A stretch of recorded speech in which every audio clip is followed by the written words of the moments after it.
आजच्या दिवसातली राजकीय वर्तुळामध्ये दोन दृश्य चांगलीच गाजली। पहिलं दृश्य होतं दादरच्या शिवसेना भवन परिसरामध्ये भाजपकडून लावण्यात आलेले बॅनर्स। या बॅनरवरचा मजकूर आणि त्यावर छापण्यात आलेला फोटो हा अगदीच बोलका होता। ठाकरे ब्रँड जोमात, स्वदेशी देवाभाऊ कोमात असा मजकूर यावर लिहिण्यात आला होता। याला संदर्भ होता काल जाहीर झालेल्या बेस्ट पतपेढी निवडणुकीमध्ये ठाकरे बंधूंच्या पॅनलचा पराभव झाला त्याचा। मात्र ठाकरे ब्रँडवर टीका करताना फोटो मात्र एकट्या उद्धव ठाकरेंचा होता। राज ठाकरेंचा फोटो न वापरता ठाकरे ब्रँडवर केलेली टीका याची चांगली चर्चा झाली। आजचं दुसरं दृश्य होतं राज ठाकरेंनी मुख्यमंत्री देवेंद्र फडणवीसांची भेट घेतल्याचं। वर्षा बंगल्यावर भगवी शाल देत राज ठाकरेंनी मुख्यमंत्र्यांचा सत्कार केला आणि त्यानंतर सुमारे 50 मिनिटं चर्चा केली। ही चर्चा मुंबईतील नागरी प्रश्नांवर आणि वाहतूक कोंडीवर होती असं राज ठाकरेंनी म्हटलं। या भेटीनंतर राज ठाकरेंनी सविस्तर पत्रकार परिषद घेतली।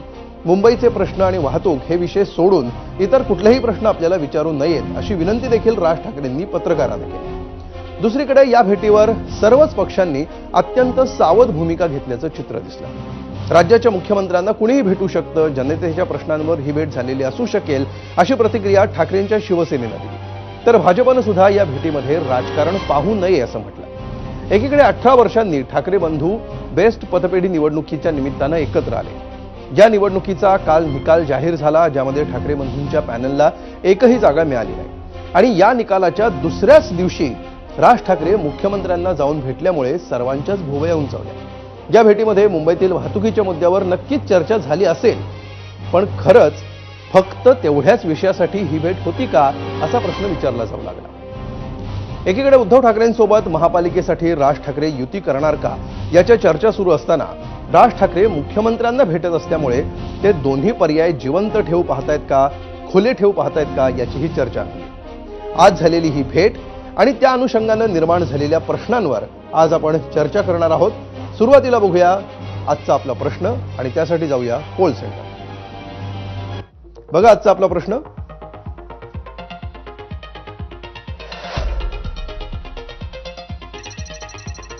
राज ठाकरे मुख्यमंत्री देवेंद्र फडणवीसांना फक्त, हा शब्द इन्व्हर्टेड मध्ये आहे, फक्त शहर आराखडा देण्यासाठीच भेटले असतील असं वाटतं का? होय आणि नाही असे दोन पर्याय आहेत। तुम्हाला योग्य वाटेल त्या पर्यायावर तुम्ही मत देऊ शकता।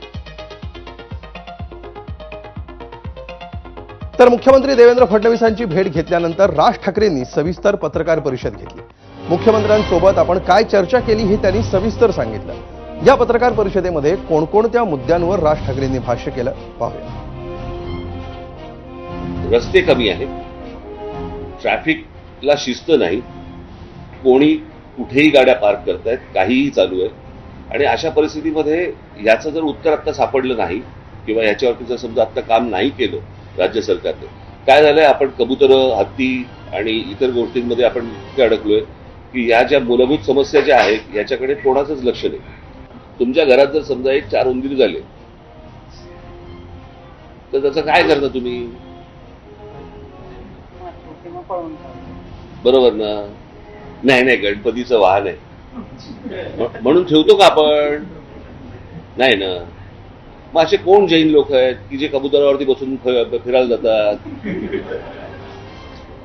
काय त्या कबुतरांचं? बरं, फक्त कबूतर मेली नाही पाहिजेत, माणसं मेली चालतात। ज्या प्रकारे लोकप्रतिनिधींनी ज्या प्रकारे जागृत राहायला पाहिजे त्या प्रकारे ते होत नाही। प्रत्येक जण, ते कसं आहे, पूर्वीच्या काळी एक ते वाक्य होतं ना, इंच इंच लढू, तसं आता लोकप्रतिनिधींचं एक वाक्य झालेलं आहे, इंच इंच विकू। त्या सगळ्या इंच इंच विकण्यामध्येच यांचा डेव्हलपमेंटला कोणाचाच विरोध नाहीये, पण त्याला कुठच्याही आकार उकार नसताना केलेली डेव्हलपमेंट ही तुमच्या अंगाशीच येणार।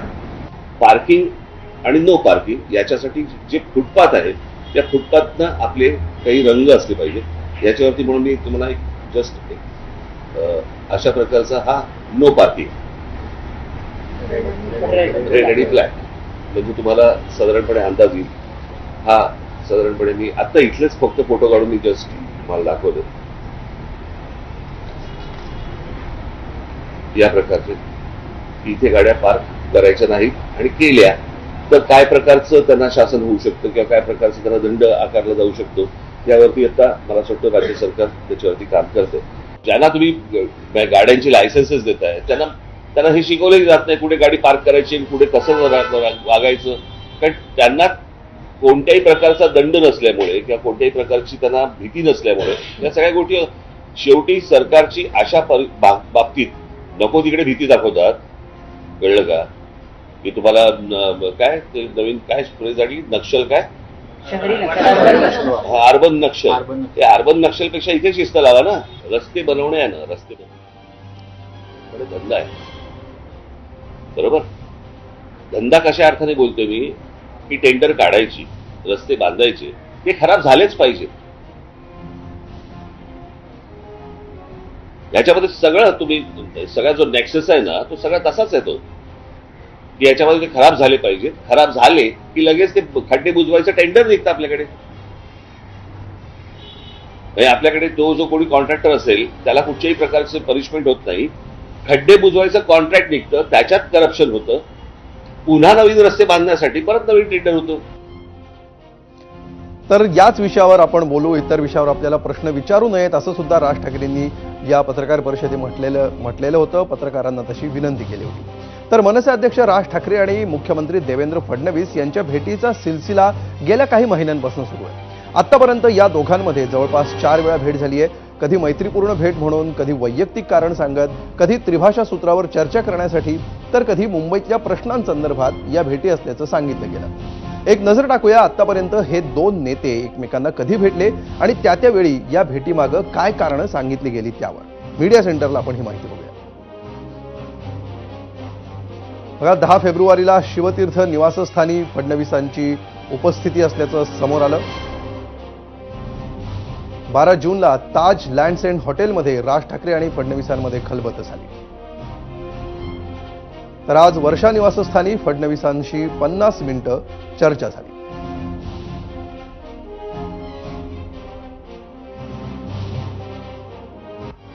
तर एकीकडे ही भेट होत असताना दादरच्या शिवसेना भवन परिसरामध्ये लागलेले बॅनर्स हे काही वेगळंच सांगत होते. ठाकरे ब्रँड जोमात तर स्वदेशी देवाभाऊ कोमात असं म्हणत भाजपनं उद्धव ठाकरेंच्या शिवसेनेला डिवचण्याचा प्रयत्न केला. बेस्ट पतपेढी निवडणुकीमध्ये ठाकरेंच्या पॅनेलला भोपाळी फोडता आला नाही आणि गेल्या 9 वर्षांपासूनची सत्ता ठाकरेंनी गमावली. ठाकरेंच्या या पराभवावरून भाजपनं या पोस्टरच्या माध्यमातून जोरदार टीका केली. मात्र या पोस्टरवर जो फोटो वापरण्यात आला तो मात्र एकट्या उद्धव ठाकरेंचा. त्यामुळे या निवडणुकीमध्ये उद्धव ठाकरेंसोबत ऑफिशियली युती करून सुद्धा भाजपकडून अजूनही राज ठाकरेंवर टीका करणं टाळलं जात असल्याचं दिसलं. यापूर्वी देखील भाजपनं राज ठाकरेंवर थेट टीका करणं टाळल्याचं वारंवार दिसून आलंय. ठाकरे ब्रँडवर टीका करताना एकट्या उद्धव ठाकरेंचा फोटो वापरल्यामुळे भाजप राज ठाकरेंना ठाकरे ब्रँडचा भाग मानत नाही का असाही सवाल विचारला जाऊ लागला. तर राज आणि मुख्यमंत्री फडणवीस यांच्या भेटीवर ठाकरेंच्या शिवसेनेकडून काय प्रतिक्रिया येते याची सर्वांनाच उत्सुकता होती. एकत्र यायचं असेल तर महाराष्ट्र द्रोह्यांच्या गाठीभेटी बंद कराव्या लागतील अशी काही महिन्यांपूर्वी ठाकरेंच्या शिवसेनेची भूमिका होती. त्यानंतर पुलाखरून बरंच पाणी वाहून गेलं. त्रिभाषा सूत्रावरून दोन्ही ठाकरे एका व्यासपीठावर आले आणि त्यानंतर ठाकरेंच्या शिवसेनेची भाषा हळूहळू बदलल्याचं चित्र दिसतं. राज ठाकरेंनी आज घेतलेल्या मुख्यमंत्र्यांच्या भेटीबाबत ठाकरेंच्या शिवसेनेची प्रतिक्रिया ही अत्यंत सावध असल्याचं दिसलं. या भेटीमध्ये काहीच विशेष नाही. राज्याच्या मुख्यमंत्र्यांची भेट ही कुठल्या तरी कारणासाठी असू शकते अशा अर्थाची प्रतिक्रिया खासदार संजय राऊतांनी दिली. पाहूया संजय राऊत नेमकं काय म्हणाले. मुख्यमंत्र्यांना जर विरोधी पक्षाचे नेते भेटायला गेले आणि त्यांच्यात काही चर्चा सुरू असेल तर ती होऊ द्या ना सुरू. कदाचित ते गणपतीचं आमंत्रण द्यायला गेले असतील. राज्यासंदर्भातले काही प्रश्न असतील. बरं, या भेटीबाबत फक्त ठाकरेंची शिवसेना सावध प्रतिक्रिया देते असं अजिबात नाही. तर महायुतीतील घटक पक्ष असणारी शिंदेची शिवसेना आणि अजित पवारांची राष्ट्रवादी देखील तितकीच तोलून मापून प्रतिक्रिया देत असल्याचं चित्र आहे. मुख्यमंत्र्यांसोबतची राज ठाकरेंची भेट ही शिंदेच्या शिवसेनेला राजकीय वाटत नाही. तर अजितदादांना अशा भेटीगाठींमध्ये महाराष्ट्राची संस्कृती आणि राजकीय परंपरा दिसते. पाहूया. अनेक जण भेटत असतात. काही जण राज्याचे प्रमुख कुणी असलं, आज देवेंद्रजी आहेत, त्याच्यामध्ये प्रमुखांना भेटायला तुम्ही सत्तेवर असा, सत्तेवर नसा, राजकीय जीवनात असा नसा, अनेक जण जात असतात, काही महत्त्वाचे प्रश्न असतात, ते भेटायला जाणं ही आपली महाराष्ट्राची परंपरा आहे, महाराष्ट्राची संस्कृती आहे. त्याच्यातनं वेगळा अर्थ काढायचं काहीच कारण नाही. राजसाहेबांची, देवेंद्र फडणवीस साहेबांची ही भेट आताच नाही, अनेक वेळा होत असते. महाराष्ट्राच्या विकासाच्या दृष्टिकोनातून जर काही त्यांना काही सूचना असतील किंवा त्यांना काही बोलायचं असेल तर ते भेटू शकतात आणि त्याच पद्धतीने त्यांची भेट आहे. कोणती राजकीय त्याच्यामध्ये मला वाटतं काही भाषा एकत्र येण्याच्या ज्या गोष्टी होत्या त्याला कुठेतरी पूर्णविराम मिळेल आणि येणाऱ्या काळात समीकरणं बदलतील या भेटी. नाही, तर दोन बंधू काय करतात हे दोन्ही बंधूंनी ठरवायचं, त्याबद्दल आम्ही भाष्य करणार नाही.